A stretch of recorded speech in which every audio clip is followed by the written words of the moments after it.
Good evening to all you quiet folks. I hope my effort at a class does not make it even quieter, if you know what I mean about that. Have your Bible open to Ecclesiastes 9. Remember that our series here, we just mentioned in the prayer, the class time to help us learn more about God. I would venture to say that Ecclesiastes is meant to help us learn more about ourselves. And that's an important thing, because if we don't understand ourselves and our own hunger for God, then we make very little room for Him in our lives. And we don't make room for Him, then nothing that's done can prove Him to us. So the question that this book asks is, what do people gain from all the toil? You and I do admit, don't we, that there is toil involved in this project called life. What do people gain from all of the toil, all of the work, all of the play, all the making money, all of the spending, all of the striving for position or issues or for a win or something here or there? What do people gain from all of that? And I'd like to reset again, if I can, the perspective that I have told you that I take to this book, because I think a perspective that makes it manageable is important. And I think that this book is one which tells us its perspective. In chapter 1, verse 2, and then in chapter 12, verse 8 maybe it is, where vanity of vanities, all is vanity. That's the outlook, the approach that's taken to this under the sun experience that life is. And then when you get to chapter 12, verse 11, something like that, where it says the words of the wise are as goads. What is a goad meant to do?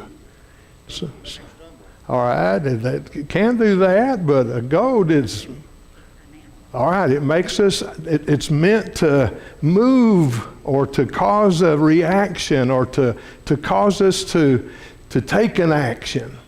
If it were used in working animals, and for example, it would be that way.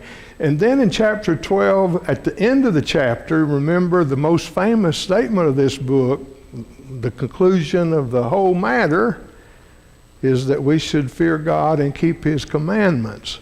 So I believe that we are meant to use the book between chapter 1 and verse 2 and chapter 12 and verse 8 as maybe a wrestling with the philosophy of life, our own philosophy of life, which is meant to lead us to act on the conclusion of this book. All this in between is the under the sun effort to live, as if God wasn't really involved in it. And then the conclusion is you can't live it without God being involved, and it won't have a point if you don't include Him in it. So that's how I approach this book. Now, our study tonight is all this. This is chapter 9 now. All this I laid to heart. I've read about this chapter in a number of volumes, and what I notice is almost without fail, the writers will say this chapter is about death. And as I read it, I take almost the opposite. I think it's about life. And I think it's telling us you're not prepared to live your life unless you make room for the reality of death and then what it means. So all this I laid to heart, he says, chapter 9 and verse 1. Now, let's start with the this. What is the all this he's talking about? And here, I think we help ourselves if we kind of uses our landmarks the last verses of the last 3 chapters. I think this will help us to understand what he means by all this. So let's start at chapter 6 and verse 12. And remember that at the end of that chapter, he said, "For who knows what is good for man while he lives the few days of his futile or vain or fleeting life, which he passes like a shadow." Who knows what's good? And the reason it's hard to tell what's good is this last statement, "For who can tell what will be after him under the sun?" Now, if you just experience life under the sun, who can tell what will be after him? I can't tell what will be tomorrow, even while I'm here. Much less what will be after me under the sun when I'm not under the sun anymore. And you can't tell that either. Nobody can. So, all right, then over to the last verse of chapter 7. He said, "See, this alone I found, that God made man upright, but they have sought out many schemes." So we talked about making room for the fact of the fall and what we see under the sun. And by fall, we don't mean the season of the year. We mean man not being what God made him to be, which once again is an undeniable observation, isn't it? We have sought out and still do seek out many schemes. And a good illustration of that might be the ones that come to you by email message or something, where, or some scammer trying to work a scheme on you to get money from you or something like that. And that would be an illustration of this. And then the last verse of chapter 8, where we were last week, would be the third landmark in this. And he said, "I saw all the work of God, that man cannot find out the work that is done under the sun," or what's happening under the sun. "However much man may toil in seeking, he will not find it out. Even though a wise man claims to know, he cannot find it out." He says 3 times in one verse, we're not going to find out everything about God's work, or why things work like they do, or why things happen like they do, or all of that. Now, the thing is, the guy doesn't give up on life, even with those 3 observations. What he's doing is trying then to say, all right, looking at things as they are, how'd be the best way to live? What if I start with all this and then look at the next phrase, "I laid it to my heart"? What does that mean to you, to lay something to your heart? Well, you're going to think about it. You're going to consider it. You're going to figure out what it means. You're going to try to let it impact your life. And so you notice he says in chapter 9, verse 1, "All this I laid to heart, examining it all." And I supply the applying it to life part of it. I think that's the applying it or laying it to heart. So it's one thing to look at how life is. It's another thing to look at how life is without giving up on life. And it's still another thing to look at how life is without giving up on it and to lay it to heart, to learn from it. And a simple way to see what this would mean is Jesus' story of the rich fool in Luke 12. You remember that? Where he tells his audience to start with, your life doesn't consist in the amount of things you possess. And then he tells the story where what happens to the guy when he says, "I've got much goods laid up for many years." What happened to him that night? All right, his soul was required of him. And the Lord's question was, then whose will these things be? But then the applying it to life, the laying it to heart was, so is everyone who's not rich toward God. You know, that idea. So that's the applying it to life. And here's what I suggest about Ecclesiastes 9. As we read these statements that seem like the moods of them are all over the place, watch for the things in this chapter which are human longings to which Christ is the only answer. Now, for example, Scott just read us, I've come that they might have life and have it abundantly from the Lord. If you really watch in this chapter, that's what this writer is looking for.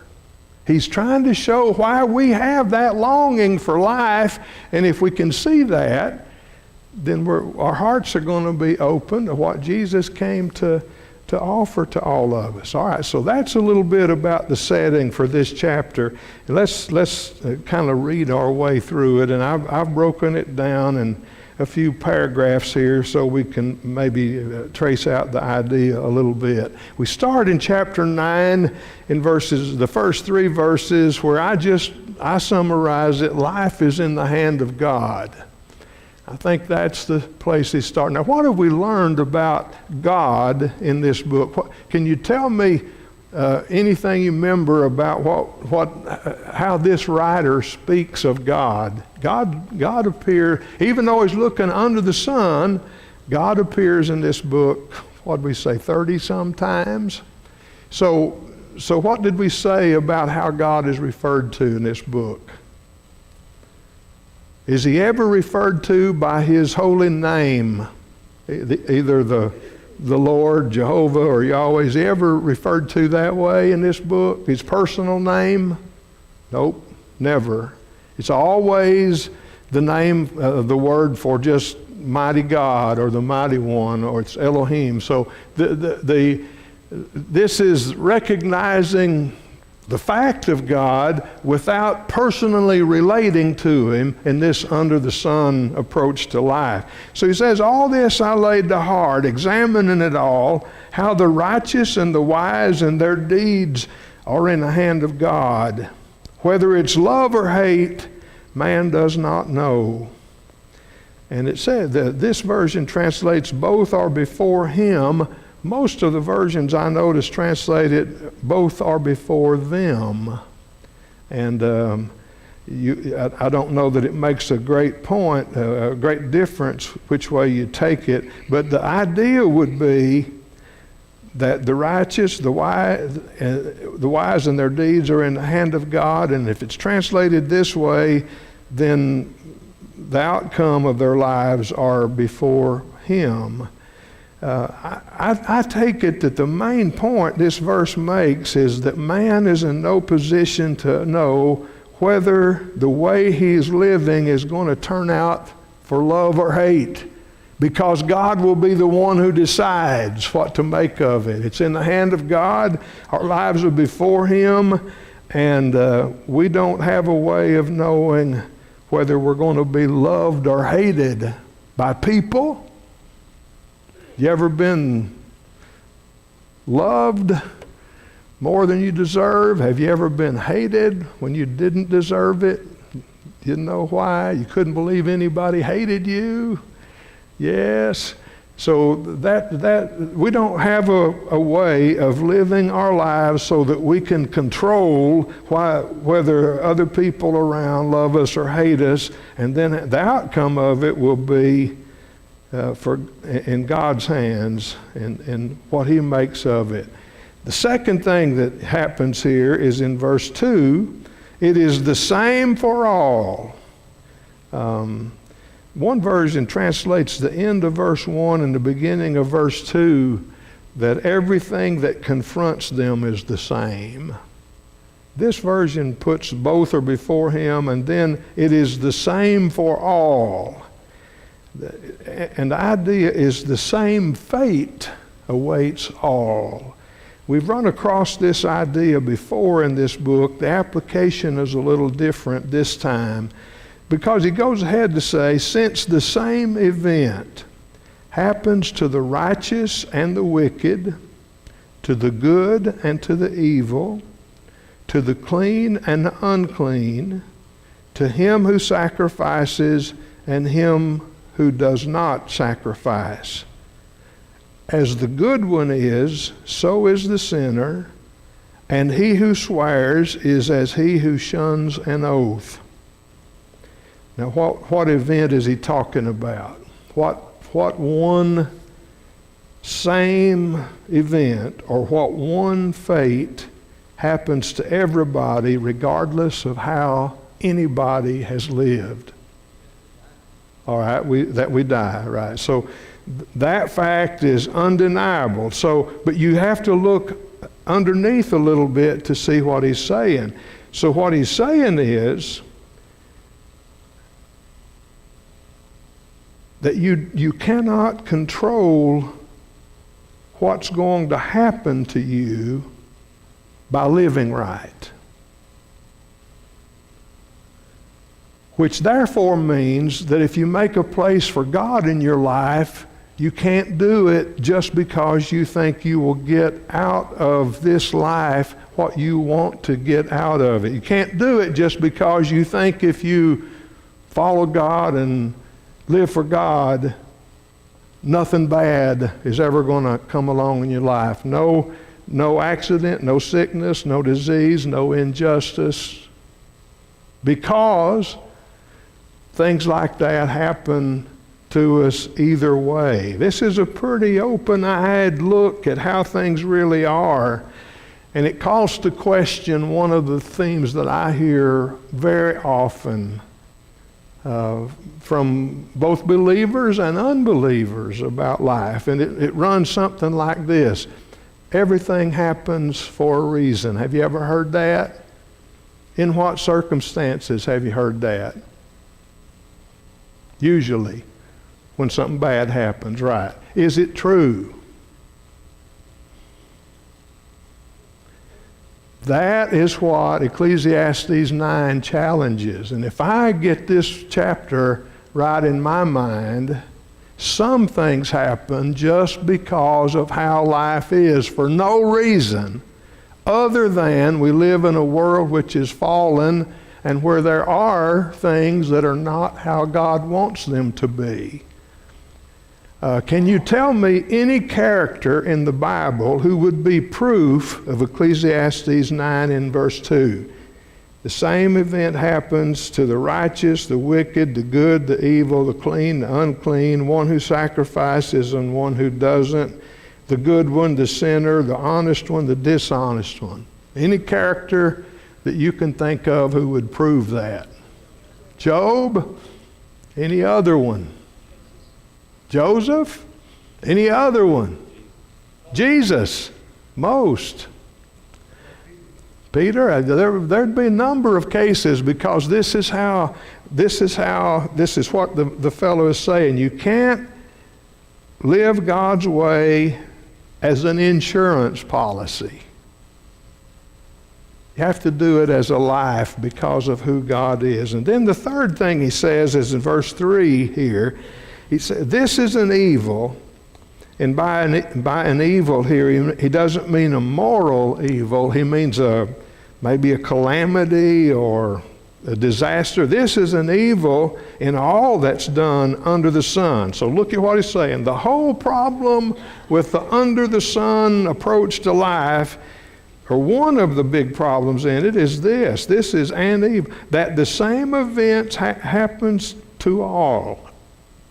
Also, the hearts of the children of man are full of evil, and madness is in their hearts while they live, and after that they go to the dead. That sounds just foreboding and awful until you look at what he's getting at is there is an evil that happens to us all, and it's evil to live as if it didn't. It's madness to to go through life pretending that there wasn't one event that happens to us all, and that after that we go to the dead. And once again, you kind of see what he's getting at, evidence-wise. He's showing the need for more than just stuff in order for us to get by, showing the need for more than human wisdom. Well, the next section looks even more discouraging at first light. He says, there is hope for the living. In his under the sun view of things, hope is only something that can exist in this world, not beyond. Like, is there any hope for the dead, for those who sleep, for those who've passed on? Not under the sun, but if there, thank God, because of Christ, there is. You see the hope that goes beyond this. So let's look at this now. Verse 4 includes a little illustration that's kind of shakes you a little bit. But he who is joined with all the living has hope, for a living dog is better than a dead lion. Now you got to remember, in their culture, dogs did not have the highly honored and spoiled place that they often have in our lives. Dogs were looked at as mangy, wild animals, undesirable, more than they ran in packs and were nuisances to sheep and other animals and so forth. So the most dishonorable creature is better than a dead, most honorable one.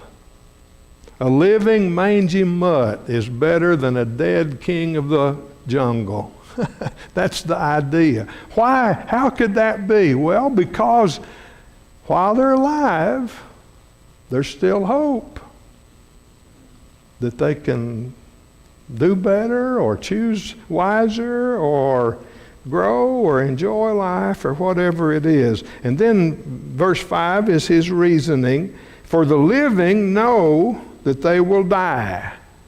Now his presumption is, if you know you're going to die, then if you look back at what he has just said in verse 3, then you can see that he thinks that you can lay things to heart and you can make adjustments and you can figure out what life is for and so forth. The living know they will die, but the dead know nothing, and they have no more reward, for the memory of them is forgotten. And we don't like to talk that way, but his point is, if under the sun is all that there is, then this is the truth about how things are. We like to think that the memory of them just stays bright and is right with us, but the truth is, people go on living their lives, and it doesn't affect how they go from day to day. So, and then in verse 6, their love and their hate and their envy have already perished. When did they perish? When did love and hate and envy perish? When did personal hate, love, and envy perish? The day one died, if that's all there is. And then forever they have no more share in all that's done under the sun. Can you be content with that outlook on life, or do you hunger for something more than that? Can you be satisfied with that? I mean, or don't you find yourself longing for something more meaningful than that? Man, I do. I think all of us do. We have a heart for Christ, for someone who came that we might have life and have it abundantly. And we have a heart then for the gospel, for what God has done about this under the sun situation that we can't fix otherwise. So the two points now. Life is in the hand of God. There is hope for the living. He just has been very blunt about the reality of death. But once again, when we expect him to grow depressed and to give up on it, he does just the opposite. So chapter 9, verses 7 through 10, he's going to say, man, the thing to do is to enjoy the life you have. Live the life you have and live it well and live it to the fullest. And this is a very, very important part of this book. I mentioned to you that there are the joy sections of Ecclesiastes. And I don't remember how many I said there was. I would have read it somewhere. But I do know that this is the longest one in the book, this little paragraph here. The longest sustained joy section. So let's look at what he says. And I've given my summaries to each of these verses. First one, live with grateful assurance. Verse 7, go eat your bread with joy, drink your wine with a merry heart, for God has already accepted or already approved what you do. Now, in this fellow's thinking, what is the evidence that God has already approved of that?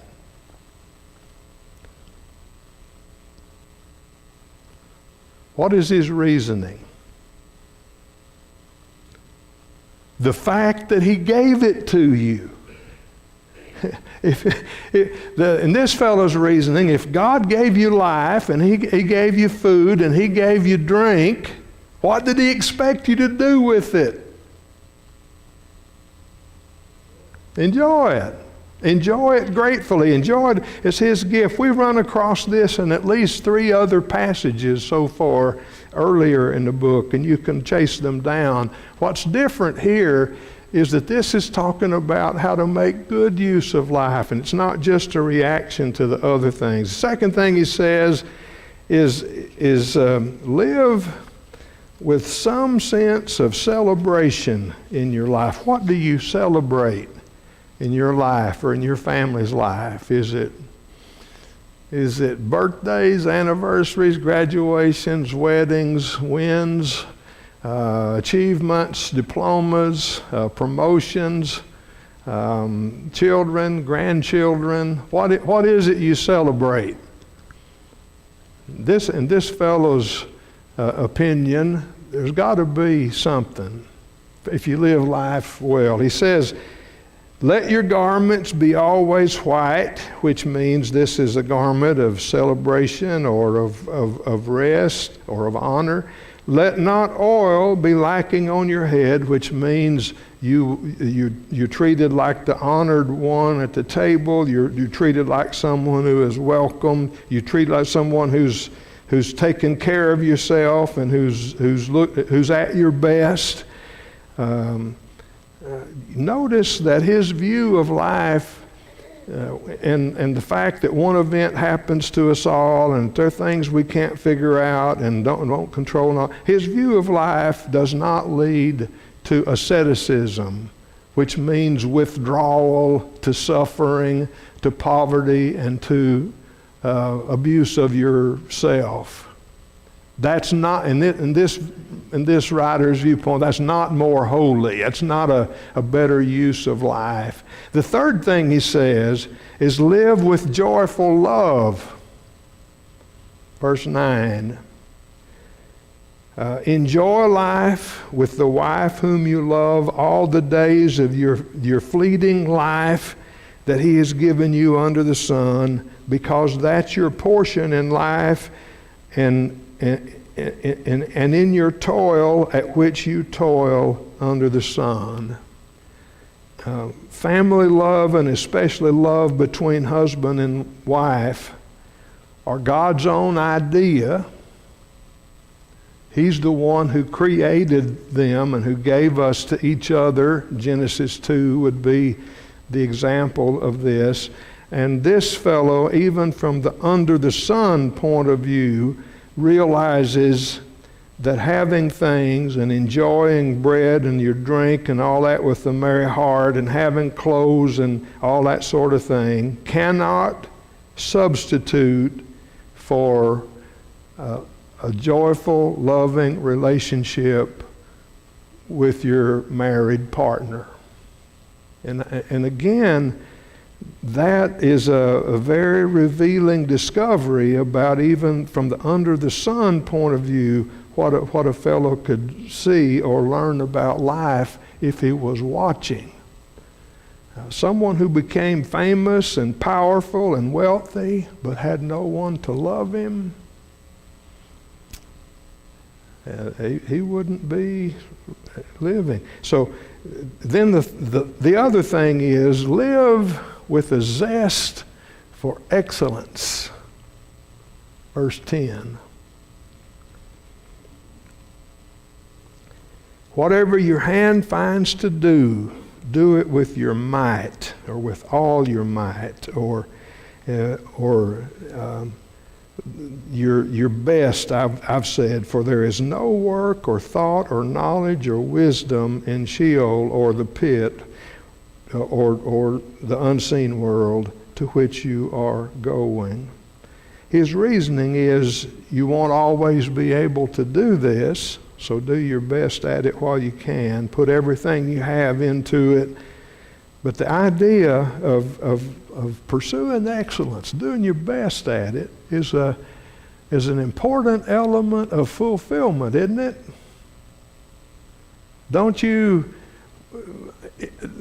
Isn't it doing something with a passion that lets you enjoy and find fulfillment in it? I just wonder, how many of you in here had a dad or maybe a mom who said to you, if you're going to do something, do it right, do your best at it? Any of you in there? You had some version of that statement. If it's worth doing, it's worth doing right. That's what this guy's saying. It's not just because I'm going to make things hard for you. It's because that's how you find fulfillment. That's how you find self-worth. That's how you find joy. And you just an observer on our culture, we're robbing ourselves a lot of times by not thinking that excellence is worth pursuing. And I think that's a thought-provoking observation from this fellow. So that leads him now to 2 or 3 observations on how life is. And I come back to the everything happens for a reason statement here, and my wondering about that. So he says at verse 11, again I saw that under the sun the race is not to the swift, nor the battle to the strong, nor bread to the wise, nor riches to the intelligent, or some of the versions will say to the discerning, nor favor to those with knowledge, but time and chance happen to them all. So does the one who deserves to win always win? Nope. Sometimes they're bad calls. Does the one who's strongest always win the battle? Nope. Sometimes leadership or organization or circumstances. Does the one who is wise always end up with the bread, or do the riches always go to the one who really knows the most about things? Nope. What are the 2 factors that happen to everybody that none of us control? Time and chance. Time and chance happen to us all. So, is he saying that what happens in life is not always fair and does not always have a reason? That's exactly what he's saying. And if we are accurate about it, we'd have to say some things happen for no reason. Now, that's not to say that God's not still able to be in control enough to work things together for good and all of that, but it is to say that that life under the sun here has this element of time and chance in it. And you got time and chance in a world which is fallen, and then the implications to that. And I mean, folks, this is a more important element to faith than maybe you first realize. So I want to be personal to us as a church. We've had, in the last few years, at least two things that have happened that have knocked the props out from under us, that have taken the wind out of us. And we've had some things where I think, if it were me, if all I had to go on was everything happens for a reason, I would think God had let us down bad.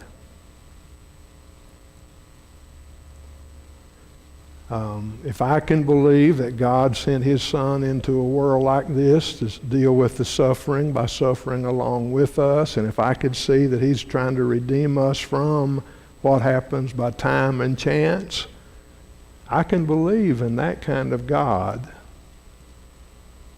But in one who would be thought to cause the kind of things that have happened, I don't think that's a fair representation of the God of the Bible.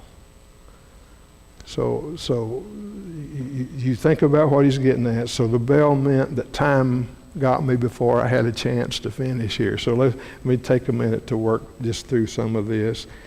He says that there's therefore no one who can guarantee the outcome of the journey or anticipate the time. He says, for man does not know his time, verse 12. And that means, if you put it together with verse 11, if it's not always what we would expect, and if you can't know the time, then no one can guarantee the outcome or anticipate the time. And then he says that calamity comes suddenly and indiscriminately. Like if you take a net and seine a stream or a pond or a place in the lake, like fish that are taken in an evil net, that is, it comes along and takes all of them, or birds that are caught in a snare, so the children of man are snared at an evil time. And again, evil is not moral, it's calamity or disaster when it suddenly falls on him. So what it's saying is, some things happen to us because we live in a world where time and chance happen to everybody. Now, do we long for more than that? Of course we do, and that's why Christ is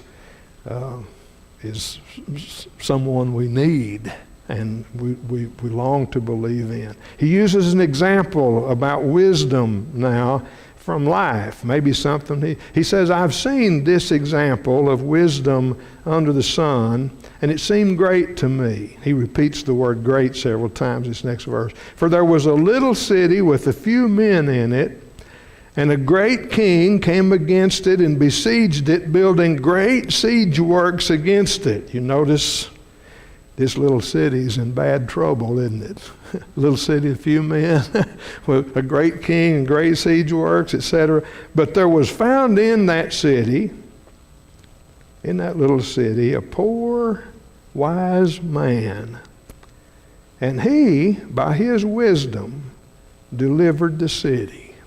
Wish I knew how that poor, wise man delivered the city by his wisdom. It doesn't say, it just says he did it by his wisdom. Then he says, yet no one remembered that poor man. What's that an example of? Short memory or ingratitude, or the fact that once the crisis is past, you forget. But I say that wisdom is better than might, though the poor man's wisdom is despised and his words are not heard. Now that fits. So what he's saying, even if people forget the poor wise man, wisdom is still better than might. That's what he's getting at. So the fact that people forget doesn't cancel out that fact. No, and it also doesn't cancel out what he has observed about life under the sun by his wisdom. And then he finishes with two proverbs about, I call it a life principle, which is stated like, the words of the wise heard in quiet are better than the shouting of a ruler among fools. What a picture that is. And how opposite it is to the way things seem to go sometimes. The words of the wise heard in quiet, or some versions, the quiet words of a wise man are better than the shouting of a ruler among fools. And then wisdom is better than weapons of war. But one sinner, the New Revised Standard says one bungler, and the point it's making is maybe we're not talking here about moral sin. We're talking about the fool, who's the opposite of the wise man, the moral fool. But one sinner destroys much good. And once again, he's talking about real life here. So the quiet words of a wise man would be better than any great might, but one bungler could destroy much good by not heeding the words of the wise man. All right, you go home and read and reread Ecclesiastes 9 and see what you make of it. That's what I make of it. I appreciate you reading it along with us tonight. Matt, would you mind to stand where you are over there and lead us in the word of prayer? The mat behind you there. Okay. Thank you all for being with us. Heavenly Father, we are truly grateful for another night to be able to come together as a body of Christ and just enjoy one another's fellowship and be able to study your word. Lord, we're so thankful for Bill and the wisdom that he has in the scriptures that he's able to teach us and pass along to us. Lord, we ask that you be with us as we go throughout this week. Help us to be a shining light and help us to look for opportunities to help others around us and to spread your word. Lord, please forgive us when we fail. Thanks, Matt. Everybody have a great rest of the week.